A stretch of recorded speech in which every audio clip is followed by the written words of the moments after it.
to lose anything, because this is a very important webinar, and I hope that we can learn a lot from the discussion today. Inshallah, inshallah. Dr. Aisha, are you also here? Can everyone hear me? Is my voice clear? Yeah, it's clear. I can hear you.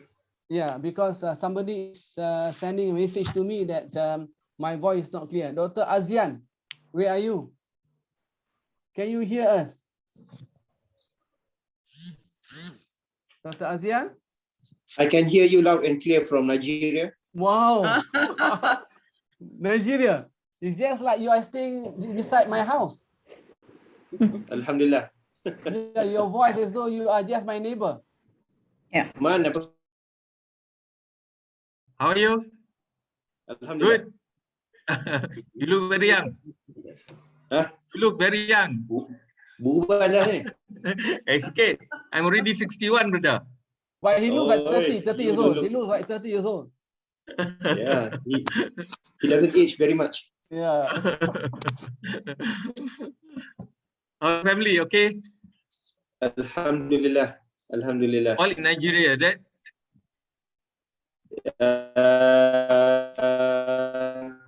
Partly, okay. You're Yang coming dah back. berkeluarga is in Malaysia lah, of course. Yang belum followed me here lah. Okay. As long as my services are needed or there are no opportunities elsewhere. Coming back. Yeah. So your fortune. MashaAllah. As long as you can see, he's still smiling, Azman. He's still smiling in Nigeria. And the ambassador is also with him. Yeah, so it means everything is good and sound. Yes. Prof, a lot of prospect from Nigeria. You can see that. Yeah, that's what is going to explain this clearly to us.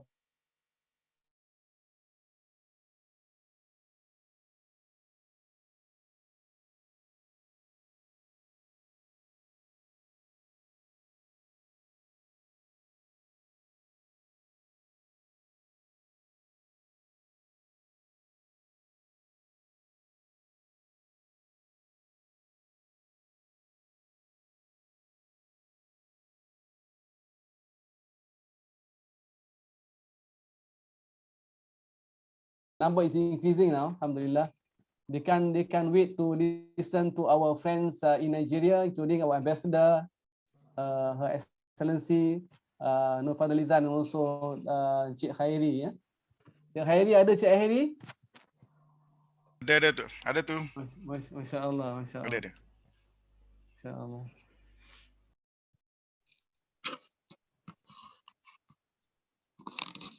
Assalamualaikum, Khairi. How are you doing?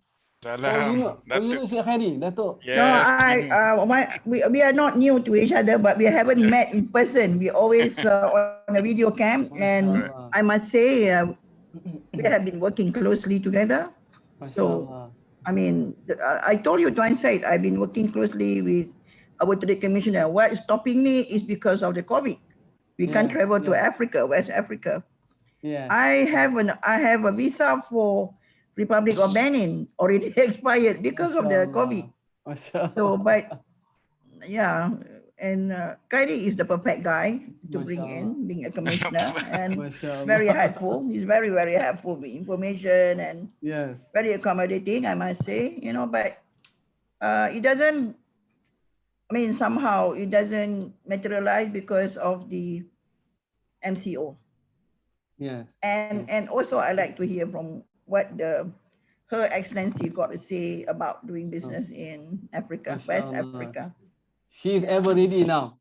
No, Khairi has been, I mean, Khairi is very helpful. You got the right person, and Madrid sent the right person, you know. I don't want to elaborate more, but we are not strangers.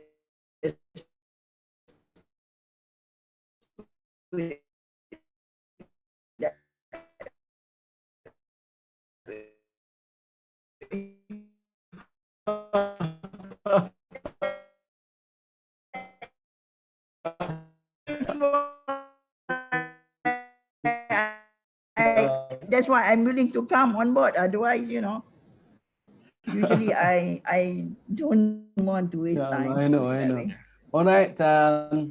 Assalamualaikum. Anfusina wa min sayyiati a'malina. Man yahdihillahu fala mudilla lah wa man yudlilhu fala hadiya lah. Ashhadu an la ilaha illallah wahdahu la syarika lah wa ashhadu anna Muhammadan abduhu wa rasuluh. Rabbi shrah li sadri wa yassir li amri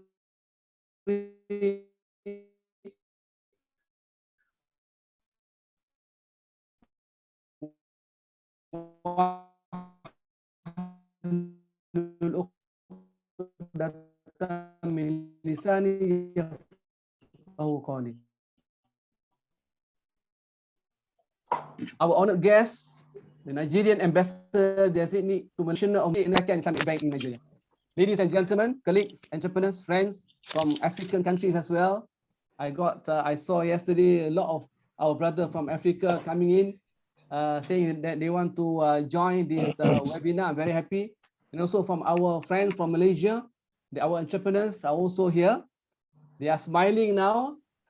I think it's a good platform for all of us, Muslims and also those who are interested to venture into business, to be here and collaborate. On behalf of Unity Asia Group of Companies, I would like to express my deepest appreciation to our three honored guests and all of you who are attending this webinar on trade and investment opportunities in Nigeria. Okay, the purpose of this webinar is to assist entrepreneurs, all of us, whether you are new entrepreneurs, you have been an entrepreneur for quite some time, or you're still new, especially Malaysian entrepreneurs, of course, and also those who are here, who are looking for new markets, new partners to expand their businesses and sell their product outside of Malaysia.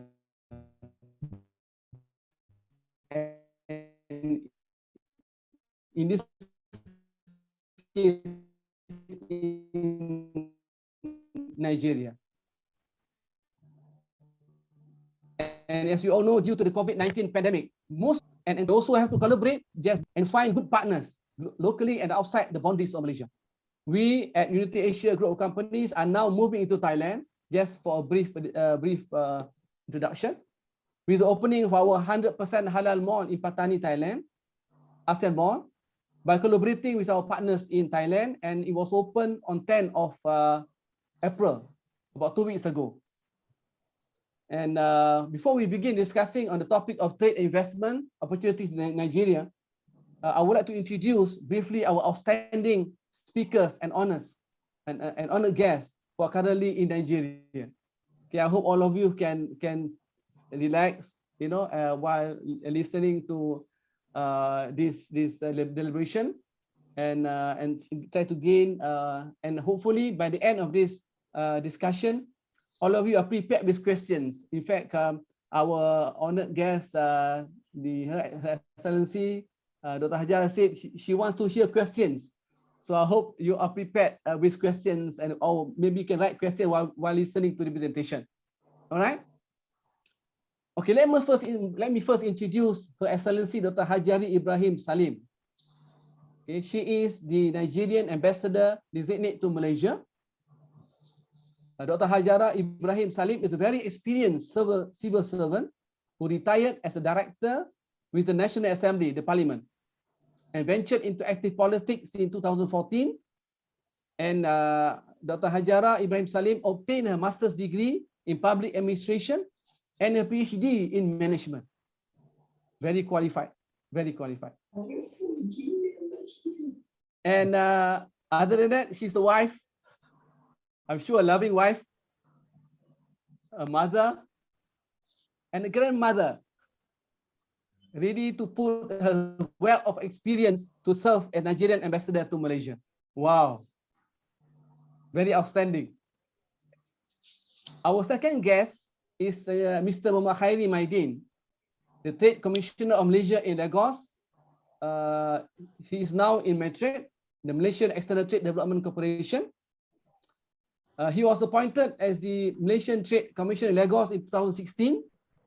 And ever since he arrived in Nigeria, he worked closely with several partners in the country, in Nigeria, to reactivate the trade and business relationship between Nigeria and Malaysia. The right person to be with us. Alhamdulillah. And his office collaborates with Nigeria-Malaysia Business Council to create more platforms and avenue for the business people from both countries to interact progressively. And before joining Metrate in 2008, he worked at several private enterprises in Malaysia that covered activities from sale, business, development, and marketing. And any news or talks about international trade, Mr. Khairi will be there. He will get his attention. All right. And the last but not the least, Mr. Nur Fadliza Abdul Rahman. He was my ex-student, by the way, when he was in UIA, or International Islamic University. I'm proud of him. In fact, he's better than me now. Thank you. All right. Nur Fadliza got his bachelor degree in international business from Mara Institute of Technology, Shah Alam. And he's a well-known figure in Islamic capital market. He was before this in Malaysia, and then he was in Indonesia, in Morocco, in Australia. And he's well acquainted among various authorities, Sharia scholars and leaders of the Islamic finance industry. Nur Fadliza has 29 years of Islamic finance industry banking experience in treasury and corporate experiences to support his strong market orientation. Currently, he is the managing director of Touch Bank Limited, the second licensed non-interest bank in Nigeria. He's a Malaysian, but he's now the CEO, managing director of Touch Bank. All right. So these are the important people who are here who will tell us a lot of things about Nigeria, even Malaysians, including Khairi and also Nur Fadliza. There are a lot of things to say about Nur Fadliza. Maybe we can tell later. I think it will take some time to read all the things that he has done in the past. But briefly, to tell us that he is the right person to lead Touch Bank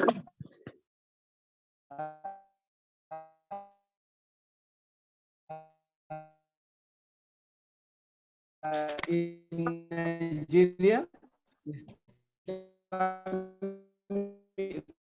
Finance banking process there, they do very well. So it shows that the strong bond of Islamic Brotherhood, can help in working together and collaboration to ensure that the institution can work and function very well. All right. Okay.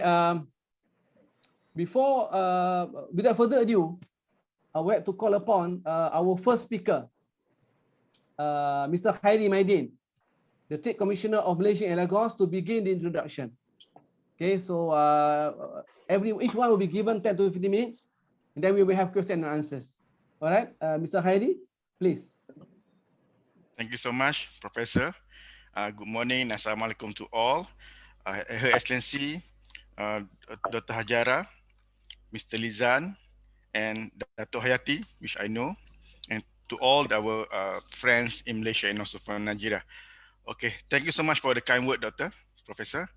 My pleasure. So, may I share the screen? Yes, of course.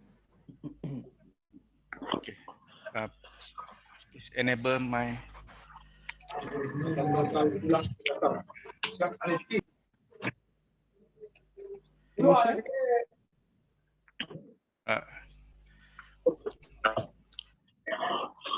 Okay.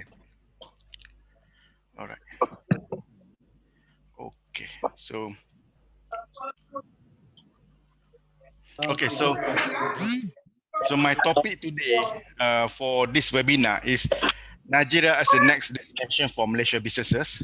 So before I proceed, I would like to have some disclaimer that whatever I present here is based on my limited knowledge and also study here while I'm here in Nigeria. So it might be different or contradict to what your knowledge before. So I will try to make it as a brief and short as possible, because if you're talking about Nigeria, you'll be take not more, you take more than 1 day actually. It's so Yes, big. yes, you know, So many, yes, you know so that. many things to tell about. All right. Yes, yes. Thank Okay. you, thank you. So Yeah. yeah. All right. So before we go further, all right, we need to understand where is Nigeria itself, because for Malaysian, I think that most of our people, most of Malaysian itself, when we talk about Africa, we always talk about South Africa. All right. Yeah. So Nigeria is in sub-Saharan Africa, Yeah. in West Africa, and a member of ECOWAS. Yeah. Right. It's something like in ASEAN Yeah. itself. So the country starting independence is 1960 October, Yeah. but it come into federation in 1963 so October, where it Okay. started with 33 states with one federal capital territory, which is Abuja.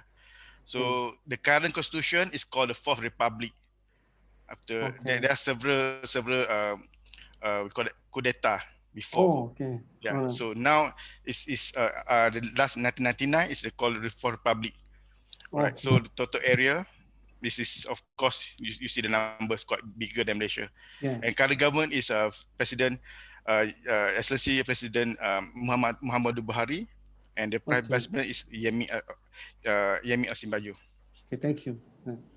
All right, so I don't want to show more about the numbers, because Sunday is not good for numbers. Actually, we don't want to see numbers, right? So Okay. this is the basic economic information comparison from Oh. GDP, from our GDP itself, right? The GDP itself is 300 for this comparison between Malaysia and Nigeria. All right. So, Mm. but I like to take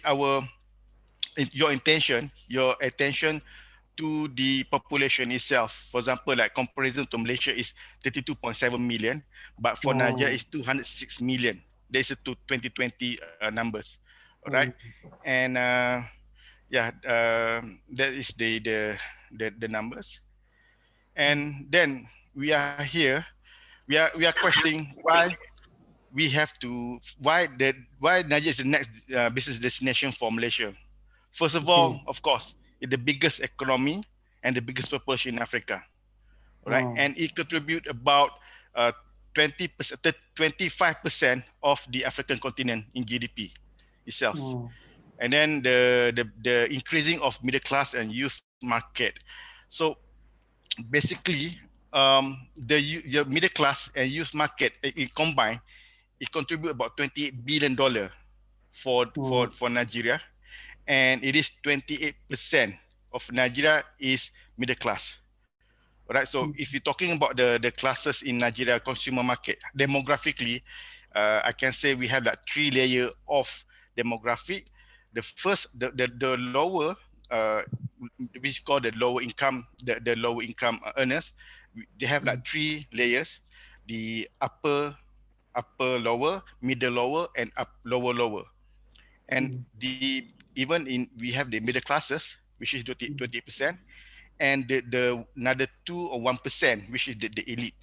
All right. So for my trade itself, for us, we focus on the 28%, which is the middle classes, and a bit of the lower classes, lower income, right? And then the third reason, because Nigeria itself, you can have to see it with your own eyes, is a very vibrant and dynamic consumer-based economy. The best place to see all this activity is in the mainland, especially in Lagos. Okay, before that, I want to talk about Lagos. My office is now in Lagos, which is considered as like KL of Nigeria, right? Well, in Abuja is our their Putrajaya, right? So all the activities, most, not to say all, but the vibrancy, the economy is still in Lagos itself, which is, like I said to to Professor before, is similar size with Kedah, but it has about 20 million people in that. It's something like the whole state is a one big city itself. You have to see this. Actually, it's very, very vibrant. And then the fourth reason why Nigeria is because Nigeria itself is very strategic country for the Africa Continental Free Trade Agreement, right? So it's very one of the prominent country for this ACFTA. Then the fifth one is the location wise. First of all, the Nigeria is bordering with the landlocked countries, like Mali, Chad, and Niger, right? So those three countries are depending on Nigeria for the product, all right? For product to come to the country, they have to go through to Nigeria, to the Nigerian port. And it also actually the hub and gateway to West Africa. And the sixth one is very important. Nigeria actually is a very stable politics. They have a very stable politics. And at the same time, they're opening up for economy for the business destination. For in 2016, the government have implemented the economic recovery and growth plan.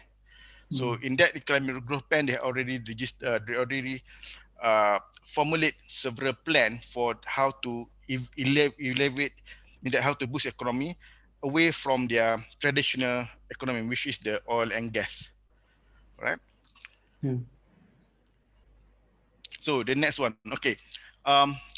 This presentation, I will talk about two main things. First, our exportation, how to come to our Nigeria market based on trade, incoming, and then investment. In why Malaysians should set up their foot here, right? So, what actually we can export to Nigeria? This is what based on my study and our observation. First is the product, for example, like consumer goods, and then fashion accessories, home furniture, CPO, if you have refinery here actually, and then cooking oil.